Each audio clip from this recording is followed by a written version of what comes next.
on. I have to get a drink and then I'm going to tell you a story.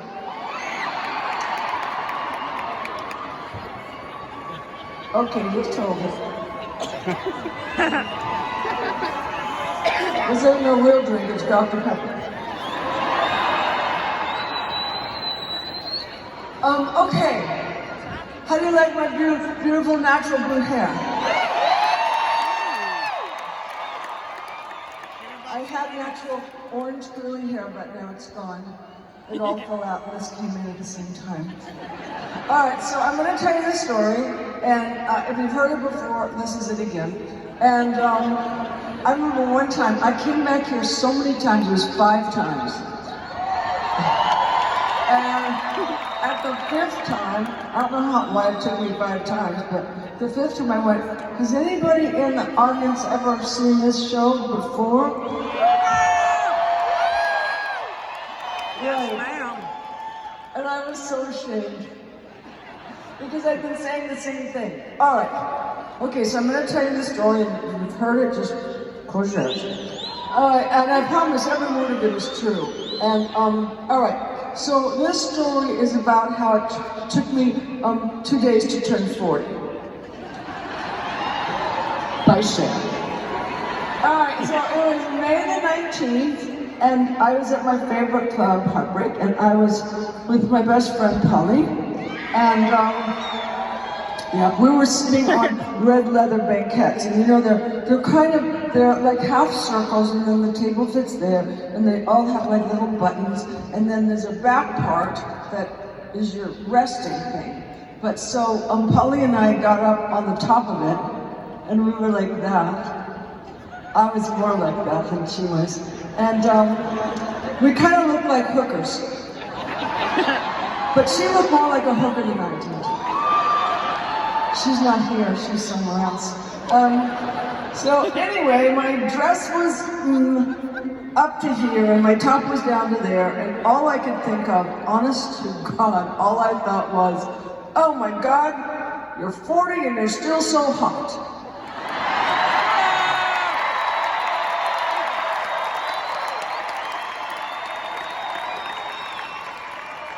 Yeah. So, okay. Well, all right, this is the deal. I was just about to make a Moonstruck with Nicky Cage. Yes. And Nicky was 21. And all I'm saying is... Okay? It was 21. I look better.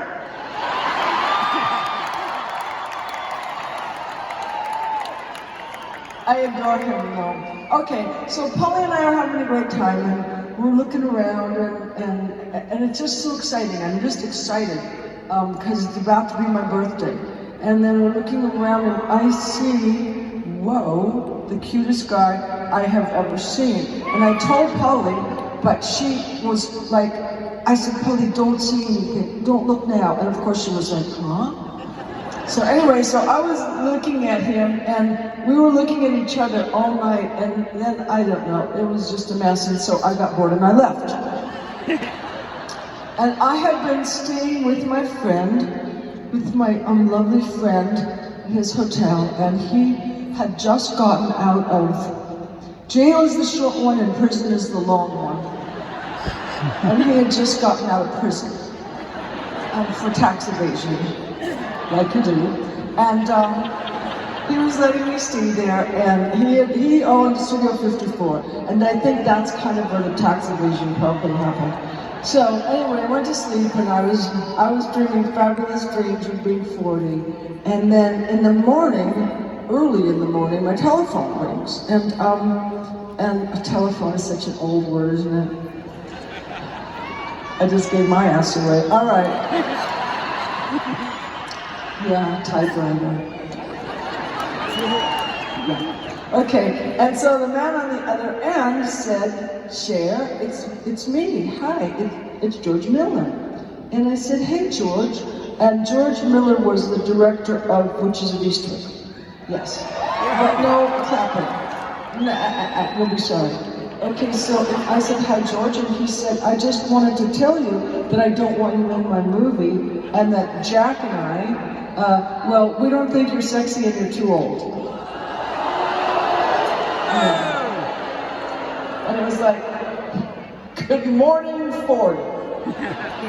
You went to bed a beautiful woman and you woke up, I don't know, a washerwoman. So anyway, so the tear starts streaming down my cheeks, and I didn't want him to know it. I just didn't want him to know that I felt broken because I wanted that job so much, because I thought, I'll have that job, I'll be great, and then I'll be a movie star. That's it. So, anyway, usually in Hollywood, when people insult you, they just insult you and then they hang up. But George was from Australia, so he kept going on, and he just said, you know, Cher, I don't like the way you talk, and I don't like the way you walk, and I hate the way you laugh, and I really don't much like anything about you. Well, and then I said, okay, look, motherfucker.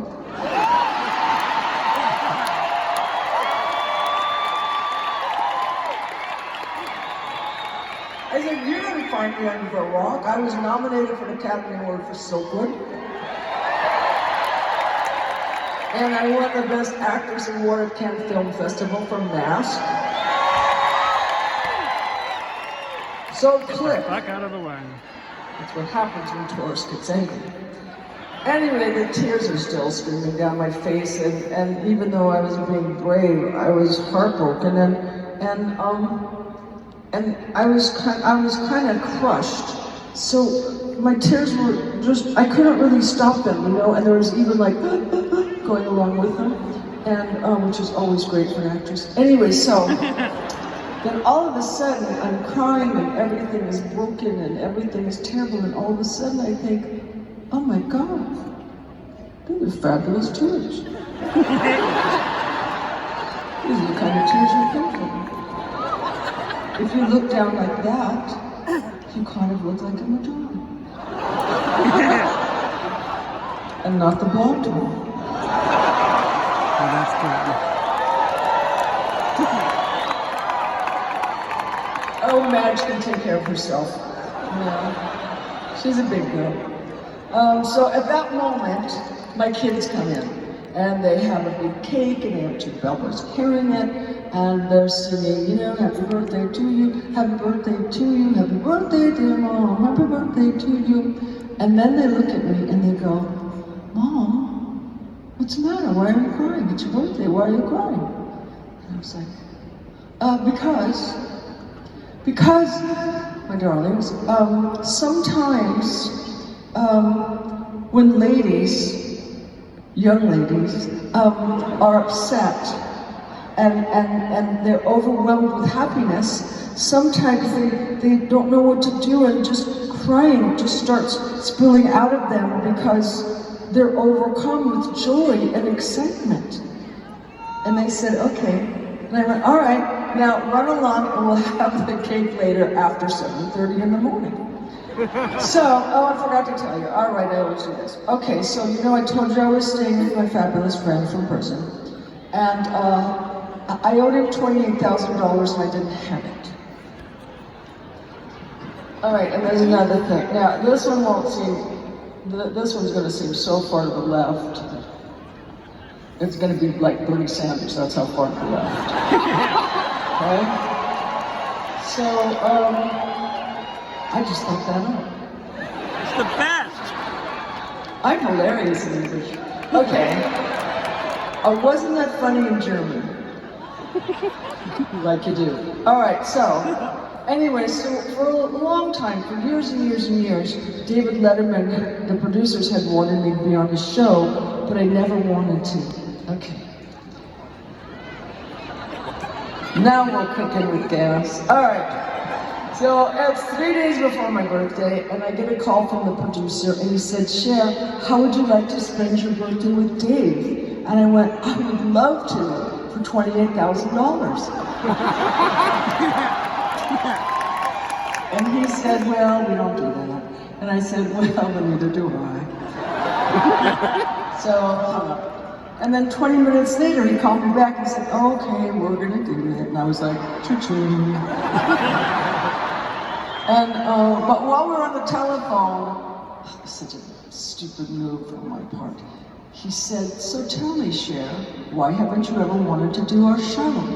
And like an idiot, I Because he's said, an asshole. "Well, because David's very funny and he's really smart, but sometimes when he gets a guest on that he thinks is kind of beneath him, he can be a real asshole." So the producer agreed with me and we hung up. So it was the night of my birthday, and Dave and I were in chairs, and he was sitting here, and I was sitting here. He was being funny, and I was being funny, and he was being funny, and I was being much funnier. But in the middle of all of this jocularity, Dave looks at me and he goes, "So tell me, Cher, why haven't you ever wanted to be on my show?" And it was like my mind You're an exploded. asshole. Because in those days, in the telephone days, you weren't allowed to say bad words. And so I didn't know what I was going to do. If I lied, then the interview was over for me. But I was like, things were going through my head so quickly. And before I could even stop it, out of my mouth came, "Because I thought you were an asshole." I was trying to stuff it back in, but it was out. So anyway, Dave said he was traumatized for 5 years. I think he was a drama queen, maybe it was 3. So, but on my birthday, we became friends, and on my birthday he sends me lovely birthday cards, and they're kind of usually low with like satin and kittens and birds and little, I don't know, you know, that kind of stuff. And, but on the inside, he writes me a beautiful sentiment, you know, in script. And it's always very sweet.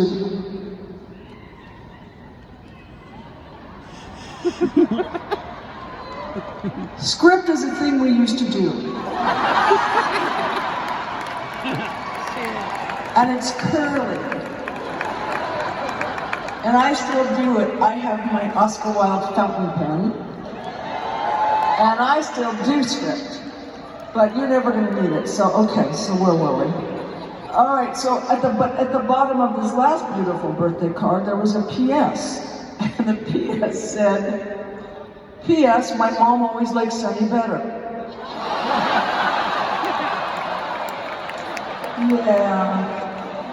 Yeah, this is kind of rough. Anyway, so that was then, and I was 40, and this is now, and I'm not. And I don't really like to tell people my age. I really hate it. But I tell it because I want young women to know that they can do anything, and I want old women to do anything.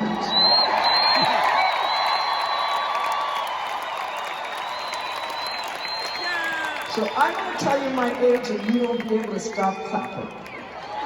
I'm 73.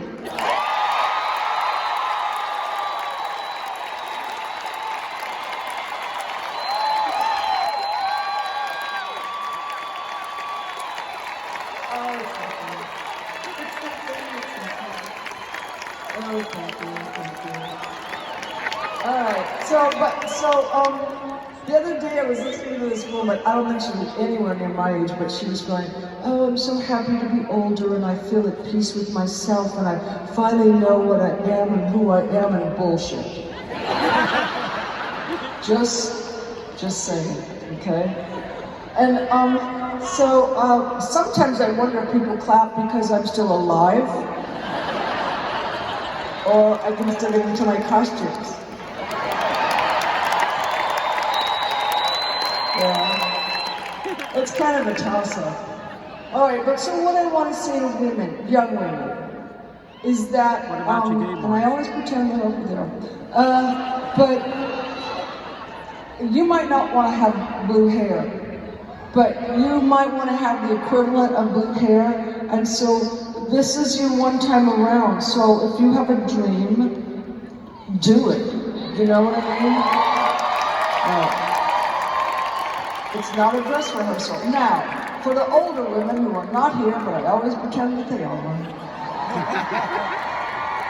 you girls go get yourself some blue hair.